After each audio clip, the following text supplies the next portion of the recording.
స్తుతి శతకంలోని 6వ శ్లోకానికి ప్రవేశించాం. శ్యామా కాచన చంద్రికా త్రిభువనే పుణ్యాత్మనామాననే సీమా శూన్య కవిత్వ వర్ష జననీ యా కాపి కాదంబిని మారారాతి మనో విమోహన విధౌ కాచిత్తమః కందళి కామాక్ష్యాః కరుణాకటాక్షలహరి కామాయ మే కల్పతాం. కరుణాకటాక్షలహరి కామాయ మే కల్పతాం. నా యొక్క కోరికలను కల్పవృక్షం వలె తీర్చుగాక, పూనుకొనుగాక అని చెప్తున్నారు. ఇందులో కూడా శ్యామ అనే చెప్తున్నారు. ఇందులో మీరు చూస్తే మొదటి నుంచి కూడా నీలము, నలుపు ఇవి చెప్తున్నారు మనకి. శ్యామ, శ్యామల ఛాయగలది, నల్లనిది, యవ్వన మధ్యస్థ యువతి. ఇంతకు ముందు శ్లోకంలో కూడా అదే. కాచన చంద్రిక, ఒకానొక. ఈ కాచన అనే మాట చాలా ముఖ్యమైన మాట. ఈ ప్రతి ఈ శ్లోకాల్లోనూ మనకి పాదారంధంలో కూడా వచ్చింది, ఆర్యా శతకంలో కూడా వచ్చింది, ఇందులో కూడా కాపి, కాచిత్, కాచన ఇవన్నీ కూడా వర్ణించడానికి అలవిగాని అనేదన్నమాట. ఇంకా ఒకానొక ఆ ఒక్కటే అంతే, ఇంకా లేదేది అనే భావంలో తీసుకోవాలన్నమాట. కాచెన చంద్రిక, వెన్నెల వలె ఆహ్లాదకారిణి అయిన చల్లని వెన్నెల అన్నమాట. త్రిభువనే, మూడు లోకముల యందు కూడా, ఈ మూడు లోకముల యందు కూడా ఆ చల్లని వెన్నెల కురిపించేది. తర్వాత పుణ్యాత్మన ఆననే, పుణ్యాత్ముల యొక్క, ఎవరికైతే ఆ పుణ్యబలం ఉంటుందో వారికి ఆననే. ఆననే అంటే ముఖం, మొహం. సంస్కృతంలో ముఖం అంటే నోరు కూడా, మాటని కూడా ముఖము అంటారు. అటువంటి ఆ నోటి నుండి సీమా శూన్య, సీమ లేని, శూన్యం అంటే లేదు, సీమ లేని అంటే హద్దు లేని, అంటే ఆ అబండెంట్ అన్నమాట, అంతులేని. కవిత్వ వర్ష జనని, కవిత్వ వర్షమును కురిపించు. యా కాపి, ఏదో ఒకనొక, ఏది అని చెప్పలేని. ఇందులో 3 మాటలు ఇచ్చారు అలా. కాచెన, యా కాపి, తర్వాత కాచిత్, ఈ 3 ఇచ్చారు. అంటే ఎంత నేను చెప్పలేకపోతున్నాననే భావాన్ని వ్యక్తపరుస్తున్నారో చూడండి. చాలా. యా కాపి, ఏదో ఒకనొక, కాదంబిని, మేఘమాల అయినట్టి, అంటే డెన్స్ క్లౌడ్. ఈ మేఘమాల ఎలాంటిదంటే, కాదంబిని అంటే చాలా నీటి మేఘం ఉంటుంది, నల్లటి మేఘం అదనమాట కాదంబిని. ఆ చాలా డెన్స్ క్లౌడ్ అన్నమాట అది. మారారాతి, మారా ఆరాతి అంటే మన్మధుడి శత్రువైన శివుని యొక్క మనో విమోహన విధౌ, ఆ మనస్సును వ్యామోహపరచుటలో కాచిత్, ఒకానొక, తమః కందళి. కందళి అంటే ఒక మొలక అని ఒక అర్థం, ఒక అర్థం ఏమో ఎక్కువైన అని ఒకటి. ఆ తమః కందళి, ఆ అంతులేని చీకటి ఒకటి, ఆ చీకట్లో ఒక మొలక అని ఒకటి. కామాక్ష్యాహ, కామాక్షి యొక్క కరుణా కటాక్ష లహరి, కరుణా కటాక్షమున తరంగము మే, నా యొక్క కామాయ, కోరిక కొరకు, కల్పతాం, సమర్థమగుగాక, కల్పవృక్షము వలె నా కోరికను తీర్చుగాక. ఈ అమ్మవారి ఈ కరుణ కలిగిన ఈ చూపు 3 లోకాలకి కూడా కాంతి, వెన్నెల. ఆ కాంతి ఎలాంటిది? సూర్యకాంతి అంటే కొంచెం వేడి ఉంటుంది, కొంచెం తీవ్రం ఉంటుంది. చంద్రకాంతి ఎలా ఉంటుంది? వెలుగుంటుంది, ఆహ్లాదకరంగా ఉంటుంది, చల్లగా ఉంటుంది. అటువంటి ఆ వెన్నెల, అది మొదటి పాదంలో చెప్పారు. తర్వాత శ్యామ అన్నారు. అంటే నల్లగా. ఈ చంద్రిక నల్లగా ఉండటం ఏంటి? వెన్నెల కాంతి తెల్లగా ఉంటుంది, నల్లగా ఉండదు ఎప్పుడూ కూడా. కానీ ఇక్కడ ఈ వెన్నెల నల్లగా వర్ణిస్తున్నారు. ఎలా ఉందిట అంటే కరుణ కటాక్షలహరి. అది లహరి అంటే నిరంతరం ప్రవహించే ఒక నదిలాగా. నీళ్లు చూడండి, నదిలో నీళ్లు చూస్తే మీకు నల్లగా కనబడతాయి. అటువంటి ఆ నలుపు, నల్లగా ఆ నది, ఈ వెన్నెల నల్లగా ఉన్నదిట. వెన్నెలలాగా చల్లనిదని, ఇంకొకటేంటి, ఆ నదీ ప్రవాహంలాగా నిరంతరంగా ప్రవహిస్తూ నల్లగా ఉన్నదని. ఇలా అర్థం చేసుకోవాలి. ఈ నలుపు అనే దానికి వెన్నెల నల్లగా ఎలా ఉంటుంది? ఉండదు. కానీ వెన్నెల లక్షణం చల్లగా. నదీ ప్రవాహం రంగు నలుపు కానీ నిరంతరంగా ఉండేది. అంటే ఎక్కడా ఆగకుండా ప్రవహిస్తూ ఉండేది. అటువంటి ఆ చల్లని నిరంతరమైన ఒక వెలుగు అన్నమాట. అది అది ఆ శ్యామ అంటూ సంబోధనలో చేస్తున్న ఒక అర్థం. ఆ కాచల చంద్రిక త్రిభువని అనే దానికి అర్థం. తర్వాత ఈ చూపుని గురించి చెప్తున్నారు. చూపు అంటే కంటి నుంచి వస్తున్న ఈ వెన్నెల. ఇది ఈ కంటి నుంచి వస్తున్న వెన్నెల అంటే కనుగుడ్డు నల్లగా ఉంటుంది. కంటి రెప్పలకి ఉన్న ఆ ఆ చిన్న వెంట్రుకలు ఉంటాయి, నల్లగా ఉంటాయి కదా, చాలా థిక్ గా ఉండి శోభ ఇంకా పెంచుతాయి. ఎంత నల్లటి కళ్ళకి కాటిక. ఆ తెల్ల గుడ్డు ఎక్కువ కనపడదు, నలుపే ఎక్కువ కనబడుతుంది. ఆ నల్లని కళ్ళు అనే వర్ణన చేస్తారు. ఆ నల్లని కళ్ళ వర్ణన అన్నమాట అది. ఆ నల్లటి కళ్ళ నుంచి వస్తున్న ఈ వెలుగంతా ఆవిడ కళ్ళ నుంచి వస్తున్న వెలుగు అన్నమాట. అక్కడ ఆ కంటి సౌందర్యం. ఈ కాచన అంటున్నారు ఒకానొక సౌందర్యం.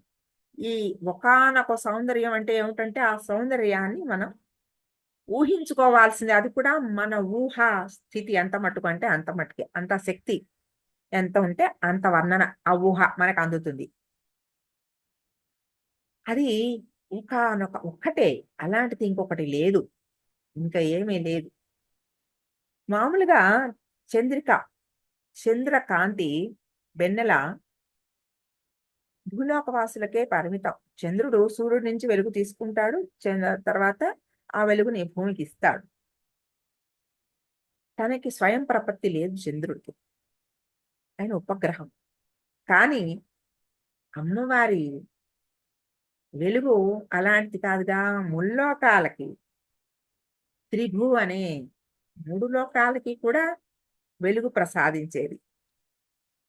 అలా వెదజల్లుతూ ఉంటుందిట అటువంటి కాంతి. ఆ అమ్మవారి ఆ ముఖం నుంచి వచ్చే ఆ కాంతి ముల్లోకాలకి కూడా చాలా హర్షదాయకం, అంటే ఆనందాన్ని ఇచ్చేది. వెన్నెల అంతే కదా. కాస్త కొంచెం మనం భావన చేయగలిగిన శక్తి ఉంటే ఆ పౌర్ణమి నాటి వెన్నెలలో వెళ్ళి కూర్చుంటే ఒక చాలా అందంగా, ఆనందంగా మనసుకి ఒక హ్యాపీనెస్ ఇస్తూ ఉంటుంది. అంటే ఆ భావం, కవి భావం అంటే అర్థం చేసుకోగలిగిన శక్తి. ఇటువంటి భావాలన్నీ కూడా మనసులోకి ఒక సున్నితత్వం ఉంటేనే వస్తాయి. ఏదో రెగ్యులర్ గా ఒక రొటీన్ లో పొద్దునైంది రాత్రి అయింది పని చేసుకున్నాము, భోజనం చేసాం, ఆఫీస్కి వెళ్ళి వచ్చాం, ఇంకేదో చేసాం, అయిపోయింది, పిల్లల పనులు చేసాం, రాత్రి ఎందుకు పడుకున్నాం. ఈ మెకానికల్ రొటీన్ లో ఉండే మనసులో ఇటువంటి ఒక ఆర్ద్రమైన భావాలు రావు.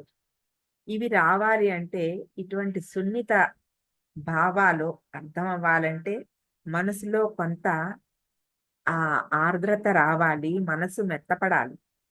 అటువంటి ఈ శ్లోకాలు చదువుతుంటే కనీసం అటువంటి ఒక భావం మనకి అర్థమవుతుంది. ఒక వెన్నెలు బయటికెళ్ళినప్పుడు ఒక వెన్నెల ఉన్నా, చంద్రుడు కనబడినా, ఒక ఈ శ్లోకం యొక్క ఒక ఎఫెక్ట్ మన మీద ఉండి, అరే! ఆయన అన్న భావం ఇదేననమాట అనే ఒక శక్తి.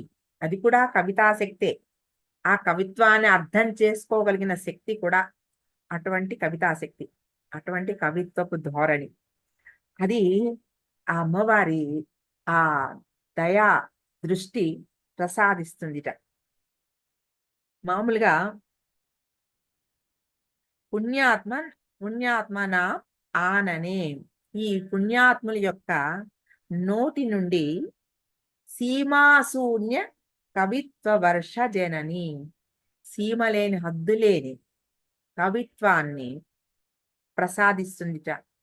ఈ కవులు అటువంటి అమ్మవారి దృష్టి కోసం, అటువంటి ఆహ్లాదభరితమైన వాతావరణం కోసం ఆ చాతక పక్షిలాగా ఆ వెన్నెలలో నుంచి ఆ అమృత బిందువులు చాతక పక్షి తీసుకుంటుందిట. ఇంకా ఏమీ తాగదు అది. ఆ వెన్నెల కోసమే అది వెయిట్ చేస్తూ ఉంటుందిట. చచ్చిపోతే చచ్చిపోతుందిట గాని ఆ వెన్నెల కోసమే చూస్తుంది. నాకు వెన్నెల వస్తుంది ఖచ్చితంగా. ఆ వెన్నెలలో నుంచి నాకు ఆ అమృత బిందువులు వస్తాయి. నేను ఇలా తల్లకిందులుగా అదే పడుకుని వెయిట్ చేస్తూ ఉంటుందిట చాతక పక్షి. అటువంటి ఆ చాతక పక్షి ఎలాగైతే వెన్నెల కోసం, మేఘధారల కోసం, ఆ వర్షధారల కోసం చూస్తుందో, అలాగా ఈ కవులు అమ్మవారి యొక్క ఆ కంటి చూపు నుంచి వచ్చే ఆ వెన్నెల కోసం అలా చాతక పక్షుల్లాగా ఎదురు చూస్తూ ఉంటారట. అలా ఎదురు చూస్తూ అప్పుడు వాళ్ళు పొందిన ఆ భావాన్ని వాళ్ళ వాక్కుల ద్వారా ఈ కవితా రూపంగా అందించినప్పుడు ఇవన్నీ వినాలని ఈ లోకాలన్నీ ఎదురు చూస్తూ ఉంటాయట. ఎందుకంటే వాళ్ళకి ఈ ప్రసాదము అమ్మవారిచ్చినది. కాబట్టి ఈ వాక్కులన్నీ అమ్మవారిచ్చినవే కదా! అమ్మవారిచ్చిన ఆ వాక్కులని చెప్తూ వాళ్ళు పొందిన ఆ ఆనందాన్ని వాళ్ళు ఎక్స్‌ప్రెస్ చేస్తుంటే అది వినడానికి లోకమంతా చాతక పక్షుల్లాగా ఎదురు చూస్తూ ఉంటాయట. ఆ ఉన్న వాళ్ళందరూ ఎదురు చూస్తూ ఉంటారట. ఇప్పుడు మామూలుగా వర్షం, మేఘాలు కొన్ని ప్రాంతాలకి కొంతకాలానికే పరిమితం. వాటికి ఎప్పుడూ కురిసే శక్తి ఉండదు. అన్ని చోట్ల కురిసే శక్తి, కొన్ని చోట్ల వర్షపాతం చాలా తక్కువుంటుంది. కొన్ని చోట్ల చాలా ఎక్కువుంటుంది. అన్ని చోట్ల కూడా ఒక టైములోనే వర్షాలొస్తాయి. అటువంటివి ఆ ఆ లిమిటెడ్ ఇది అమ్మవారి చూపుకి లేదు. ఆ అమ్మవారి చూపు సీమాశూన్య. అంటే అసలు హద్దులేనిది ఆ కటాక్షం. ఆ హద్దులేని ఆ కటాక్షము పుణ్యాత్ముల యొక్క ఆ కవుల యొక్క ముఖాల్లో నుంచి, అంటే నోటి నుంచి అటువంటి కవిత్వాన్ని, సీమాశూన్య కవిత్వం. అంటే హద్దులు లేని ఇలా అనేసి వాళ్ళకే తెలియనంత ఆ పాండిత్యంతోటి వస్తాయి ఆ శ్లోకాలు. అటువంటి ఆ శ్లోకాలు అన్ని కాలాల్లోనూ, అన్ని దేశాల్లోనూ ఎప్పుడూ కూడా ప్రసిద్ధి చెంది ఉంటాయి. వ్యాపించి ఉంటాయి. అటువంటి ఆ శక్తి కలిగిన శ్లోకాలవి. అవి పుణ్యాత్ముల వినేవాళ్ళ శ్రోత్రములు అంటే చెవులు.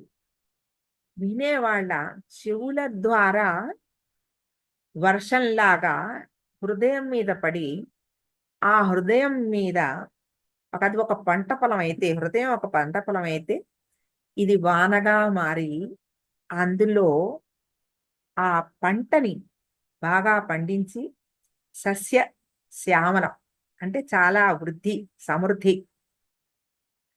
ఆ ఆ సమృద్ధి ఏమిటి? ఆనంద సమృద్ధి. అది వింటూ ఉంటే, అది చదువుకుంటుంటే, ఆ శ్లోకాలతో వచ్చే ఆ ఆనంద సమృద్ధి అలా కలిగిస్తూ ఉంటుందిట. ఆవిడ ఇచ్చిన ఆ కటాక్షం. ఆ కటాక్షం వల్ల ఆ కవులకి కలిగిన ఆనంద ఆహ్, ఆహ్, భావాలని, హర్ష భావాలని వారి మాటల ద్వారా వ్యక్తపరిపింపచేసి, ఆ వ్యక్తమైన ఆ శ్లోకాలు అందరూ విని అంటే పుణ్యాత్ములు. అందరికీ శక్తికి చాలదది. వినాలనే భావము రాదు. ఎప్పుడైతే ఆవిడ కరుణ పడిందో అప్పుడు వినాలనే ఒక శ్రద్ధ కలుగుతుంది. ఆ విన్నవారి చెవుల ద్వారా వాళ్ళు హృదయంలోకి వెళ్ళి అక్కడ ఒక సస్యశ్యామలతని, ఆనంద ఫలాన్ని ప్రసాదిస్తుంది. తర్వాత అదే చూపు మారారాతి మనోవిమోహన విధౌ. మారారాతి. మార ఆరాతి అంటే మన్మధుడి యొక్క శత్రువైన శివుని యొక్క మనో విమోహన విధౌ. ఆయన యొక్క మనస్సుని మోహింపజేసే విధానంలో కూడా కాచిత్ తమహ కందళి. కాచిత్ ఒకానొక చీకటిని పోగొట్టే ఒక మొలక. ఆ చీకటిని అంటే శివుడి మనసులో చీకటికి ఎందుకు చీకటి అంటే ఎంత జ్ఞానులైనా ఒక గొప్ప పని సాధించిన తర్వాత నేను చేశానని ఒక అహంకారం వస్తుందిట. ఆయన ఏం చేశారు? నేను మన్మధుడిని కాల్చేశా. మన్మధుడు నన్ను ఇంకేం చేయలేడు అని అనుకున్నాడు. ఇంకెక్కడా మన్మధుడు లేడు. నేను మన్మధుడికి లోబడలేదు అని ఒక చిన్న అహంకారం ఆయనకి వచ్చిందిట. అప్పుడు ఆవిడ అనుకుంటే ఇట్లా ఉందా చూడని ఆవిడ కళ్ళు తెరిచిందిట. తెరిచేటప్పటికి మన్మధుడు ఒక దూకు దూకాడు. దూకేటప్పటికి ఇంకా ఆయన ఆవిడ ఆ కళ్ళ నుంచి వచ్చిన ఆ ప్రవాహంలో ఆయన కొట్టుకుపోయాడు. అందువలన అంటే ఇది ఒక శివుడు అనే భావానికి మనము ఎలా అర్థం చేసుకోవాలంటే ఎంతటి సాధకుడైనా ఎన్ని మెట్లెక్కినా ఎంత స్థితి కలిగినా ఎప్పుడైనా ఈ అహంకారానికి లోబడితే అక్కడ మళ్ళా చాలా సాధన పెంచుకోవలసిన స్థితి అన్నమాట. ఇక్కడ అహంకారానికి తావులేదు సాధనలో. అంతటి శివుణ్ణి కూడా ఆవిడ నువ్వు మన్మథుడిని చంపేశాను అనుకున్నావు. కానీ నా కళ్ళలో ఉన్న మోహ మా మా మా ఇది మన్మథుడికి లోబడిపోయావు అని ఆయనకి కూడా ఒక పాఠం చెప్పిందిట. అంటే వీటిల్లో ఒక కవిత్వంలో, కావ్యంలో చాలా భావాలు, చాలా రసాలు అన్ని రసాలకి ప్రాధాన్యత ఉంటుంది. అందులో అన్ని రసాలని పండించాలి. కాబట్టి ఇవి అన్ని భావాలు చెప్తారు. అలాగా శివుణ్ణి కూడా తన పాదాక్రాంతం చేసుకోగలిగినంత శక్తి ఆ కళల్లో ఉంది అమ్మవారికి అని ఎవరు కూడా ఇక్కడ శివుడు అనేది భావన సాధకుడిగా మనం అర్థం చేసుకోవాలి. ఎంత సాధకుడైనా ఒక్కొక్కసారి నేను అన్ని నాకు ఇప్పుడు ఏమి లేదు. నేను కొంత ఒక సాధనలో ఉన్నాను. నాకేమి అంటావు అనుకున్న గొప్ప వాళ్ళకి కూడా కొన్ని ఎక్కడో ఏదో ఒక చిన్న లోపంలో చాలా ఎక్కువ నష్టపోతారు. అది ఇంత చేసిన సాధన వృధా అయిపోతుంది. మామూలుగానే మనమే ఎంతో చేస్తూ ఉంటాము.